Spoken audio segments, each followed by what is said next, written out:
দিনাজপুরের ফুলবাড়ীতে নানা আয়োজনে জাতীয় মৎস্য সপ্তাহ পালন।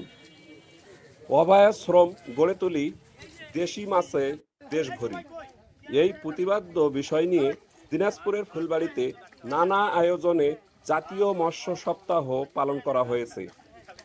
এ উপলক্ষে সোমবার সকাল 10:30টার দিকে উপজেলা প্রশাসন ও উপজেলা মৎস্য অধিদপ্তরের আয়োজনে উপজেলা চত্বরের সামনে থেকে একটি শোভাযাত্রা বের করা হয়।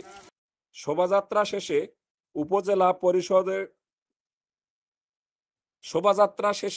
উপজেলা পরিষদের পুকুরে মাছের পোনা অবমুক্ত করেন উপজেলা নির্বাহী অফিসার মোহাম্মদ ইসাহাক আলী।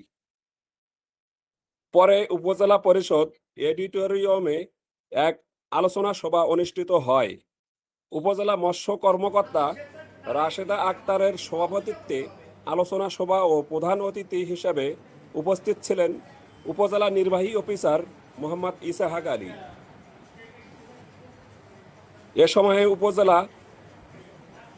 সময়ে উপজেলা মাধ্যমিক শিক্ষা officer Nurul Islam, answer BDB কর্মকর্তা রীতা রায়, মহিলা বিষয়ক কর্মকর্তা রীতা মণ্ডল, উপজেলা বিএনপির ভারপ্রাপ্ত মাওলানা মোহাম্মদ নবিউল ইসলাম চেয়ারম্যান, জলাশয়ের সুষ্ঠু ব্যবস্থাপনা, জীববৈচিত্র্য সংরক্ষণ এবং উন্নত প্রযুক্তি চাষ সেবা সম্প্রসারণের ফলে বাংলাদেশ আজ মাছ চাষে স্বয়ংসম্পূর্ণ। 2023-24 অর্থ বছরে বাংলাদেশের মোট মাছ উৎপাদিত হয়েছে 50.18 লাখ মেট্রিক টন, যেটা 1983-84 সালে ছিল 7.54 লাখ মেট্রিক টন। মানে প্রায় 40 বছরের ব্যবধানে প্রায় 7 গুণ মাছ উৎপাদন বৃদ্ধি পেয়েছে।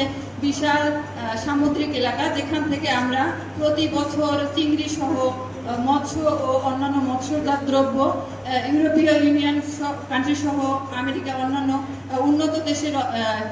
পৌর যুবদলের সদস্য সচিব মানিক মণ্ডল, উপজেলা মৎস্য চাষিগণ, গণমাধ্যম কর্মীগণ উপস্থিত ছিলেন। সভা শেষে উপজেলা মাছ উৎপাদনের বিষয়ে ভূমিকা রাখার জন্য মৎস্য চাষীদের মাঝে পুরস্কার বিতরণ করা হয়।